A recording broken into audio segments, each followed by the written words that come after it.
Question number 16 देखेंगे। Topic का नाम है dissolution of the partnership firm, D के गोयल क्लास 12 की बुक में से। देखें क्वेश्चन में क्या दे रखा है। वर्मा और शर्मा दो पार्टनर्स हैं, प्रॉफिट शेयर करते हैं in the ratio 3:1। Balance sheet दे रखी है, कुछ एडजस्टमेंट दे रखी है और हमसे बोला गया है कि जर्नल एंट्री पास कर लें। भाई इस जर्नल के बारे में एक बात बिल्कुल क्लियर रखें कि ना तो कोई फॉर्मेट ड्रॉ करूंगा और ना ही नरेशन लिखूंगा, क्योंकि ये दोनों चीजें वीडियो को खामा में लंबा कर देती हैं। आइए क्वेश्चन स्टार्ट करेंगे। क्वेश्चन हम वैसे स्टार्ट करेंगे जैसे हम लोग अकाउंट बनाते थे कि पहले जो लायबिलिटीज जहां जहां जा रही हैं वहां डाल देता हूं। पार्टनर्स कैपिटल अकाउंट की जो वैल्यूज है वो कहीं नहीं जाएंगी, वो एज इट इज अपने अकाउंट में पड़ी हैं, वो हम वहीं की वहीं मेंटेन करके रखेंगे। एट द एंड में उसको और कैश या बैंक जो भी कुछ हमारे पास है उनकी टोटलिंग को करते हुए उनकी पेमेंट को कर देंगे। उसके अलावा क्या लिखा है, उसके अलावा लिखा है क्रेडिटर। तो आइए क्रेडिटर्स को ट्रांसफर कर देते हैं रियलाइजेशन अकाउंट के अंदर। Creditor account debit to realisation.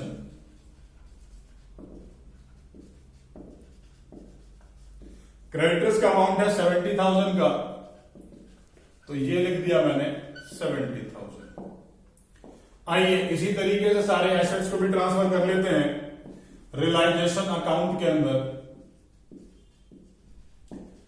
Realisation account debit to land and building.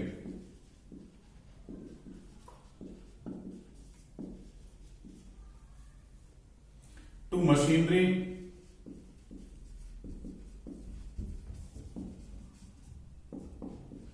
To debtor.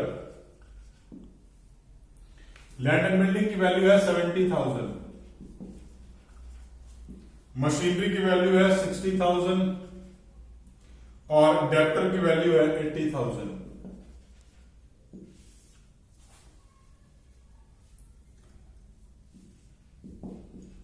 $2,10,000। अब हमने एसेट्स भी ट्रांसफर कर दिए, लायबिलिटीज भी ट्रांसफर कर दी। आइए अब एडजस्टमेंट्स की तरफ चलते हैं। पहली एडजस्टमेंट लिखी है creditor of 50,000 to cover land and building in full settlement of their claim. जब कोई लायबिलिटी किसी एसेट को टेक ओवर कर लेती तो हम कोई एंट्री नहीं करते। तो इन 50,000 के क्रेडिटर्स की पेमेंट तो हमने अब कहीं भी शो नहीं करनी, क्योंकि इन्होंने land and building take over कर ली है।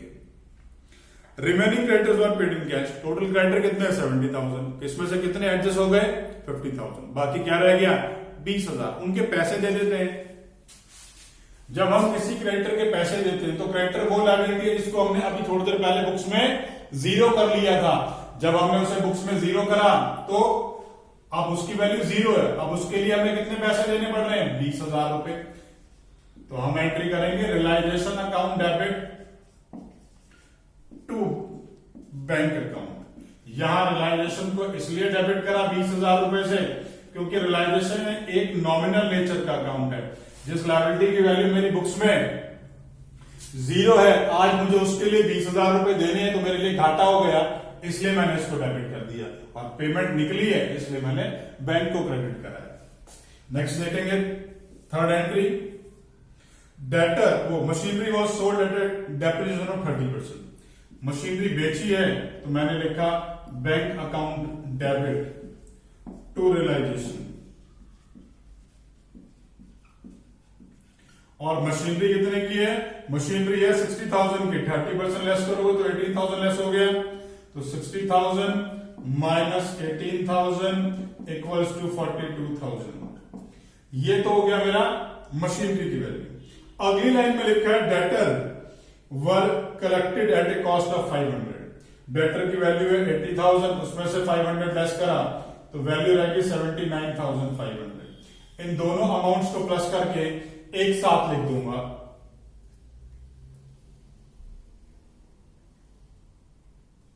$1,21,500। तो ये मेरी टोटल मैंने एक साथ करके ये एंट्री एक साथ पास कर दी है। नेक्स्ट देखेंगे आगे expenses of realisation.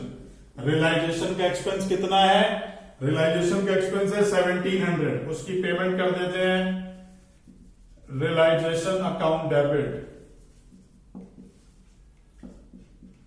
To bank, this is 1700।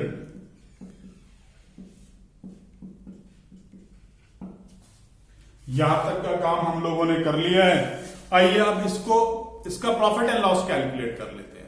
अब प्रॉफिट एंड लॉस को कैलकुलेट करने के लिए हम रियलाइजेशन को ये देखेंगे कि किस किस एंट्री में रियलाइजेशन डेबिट हुआ है, किस किस में वो क्रेडिट हुआ है। जहां जहां डेबिट हुआ है, डेबिट वालों को अलग नोट कर लेंगे, क्रेडिट वालों को अलग नोट कर लेंगे। आइए देखते हैं, छोटी सी एक वर्किंग बना देता हूं यहां पर।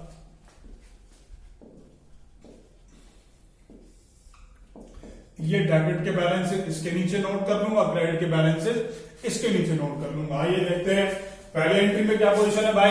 पहली एंट्री में 70,000 से क्रेडिट है, और देखें और कहीं क्रेडिट है, इस वाली एंट्री में भी क्रेडिट है। तो ये दो एंट्रीज है मेरी, एक 70,000 की क्रेडिट की, एक 1,21,500 की क्रेडिट की। तो दोनों को लिख लेता हूं क्रेडिट साइड में। 70,000 से यहां क्रेडिट है और दूसरी क्रेडिट है 1,21,500 से। अब बात करते हैं डेबिट की। कहां कहां रियलाइजेशन डेबिट हुआ है। 2,10,000 से यहां डेबिट हुआ है, 20,000 से यहां डेबिट हुआ है, और 17,000 से 1,700 से यहां डेबिट हुआ है। ठीक है, तो जहां जहां डेबिट हुआ है, ये वाली एंट्री, ये वाली एंट्री और ये वाली एंट्री, इन तीनों एंट्रीज में डेबिट हुआ है, तीनों को वहां लिख लेता हूं डेबिट साइड में। 2,10,000, 20,000, 2,31,700। ये क्या आ गया, ये भाई डेबिट बैलेंस आ गया। और ये क्या आ गया, 1,91,500।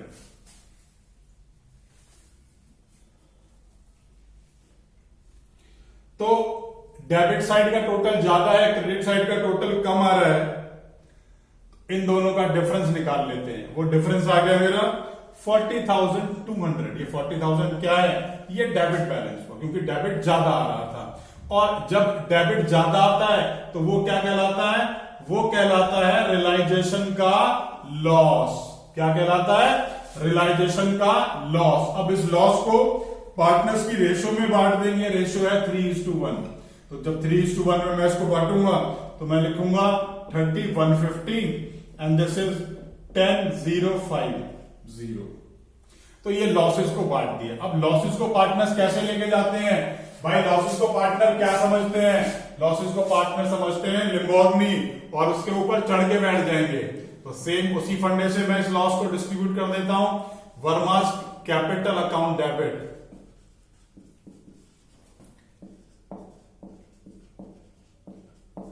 शर्मा's capital account debit to realization account. This is 40,200. This is 30,150. This is this much. ये लॉस का मैंने डिस्ट्रीब्यूशन कर लिया है। अब वर्मा और शर्मा की कितनी फाइनल पेमेंट बनती है उसे कैलकुलेट किया जाएगा। आइए,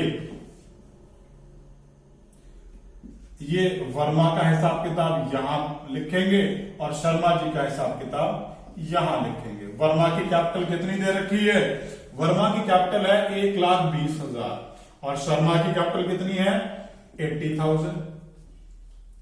आइए अब देखेंगे भाई कहीं ये वर्मा और शर्मा कहीं किसी एंट्री में डेबिट क्रेडिट हुए हैं क्या। यहां हुआ कुछ नहीं, यहां कुछ किसी भी एंट्री में ना तो वर्मा का कहीं नाम है ना शर्मा का नाम है। लेकिन यहां जो एंट्री करी है अभी लॉस वाली, उसमें ये दोनों पार्टनर्स डेबिट हो रहे हैं। दोनों पार्टनर्स डेबिट होने का मतलब है इनकी वैल्यू में से इतना इतना अमाउंट काटना पड़ेगा। ये तो क्रेडिट बैलेंस है तो डेबिट बैलेंस लेस कर देते हैं लॉस की तरह 150 एंड दिस इज 10,050। इन दोनों अमाउंट्स को जो है हम लोग कैलकुलेट कर लेते हैं। This is 89,850 and this one is 69,950। ये इनकी फाइनल पेमेंट आ गई। मतलब इसको इतने पैसे देने हैं, इसको इतने पैसे देने हैं। जरा एक बार ये तो चेक कर लो क्या हमारे पास बैंक में इतने पैसे हैं भी। तो भाई बैंक का बैलेंस जो हमें स्टार्टिंग में दे रखा है वो है 60,000। आइए देखते हैं और कहां कहां से पैसे आए, कहां कहां पैसे गए।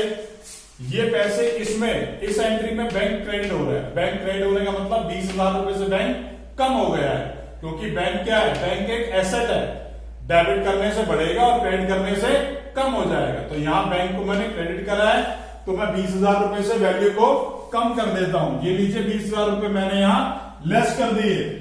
अब इसके बाद देखेंगे यहां पर क्या लिखा है, यहां बैंक डेबिट हो रहा है, कितने से, 1,21,000 से। बैंक क्या है मेरा, बैंक एसेट है, डेबिट करने से क्या हो जाएगा, डेबिट करने से वो बढ़ जाएगा। मैंने यहां प्लस कर दिया 1,21,500। इसी तरीके से लास्ट में एक फिगर है 400 की, वो भी मैं लेस कर लेता हूं, सॉरी 400 कह रहा हूं, 1,700, 1700। देखिए ये वाली जहां पर बैंक मेरा क्रेडिट हो रहा है। आइए ये टोटल आ गया 1,59,800। मतलब हमारे पास बैंक में इतने पैसे हैं। जब आप इन दोनों का टोटल करोगे तो ये वैल्यू भी इसी के बराबर आएगी। अब इनके पैसे दे देते हैं, किस किस के, वर्मा के, तो मैंने लिखा वर्मा's कैपिटल अकाउंट डेबिट, और शर्मा के।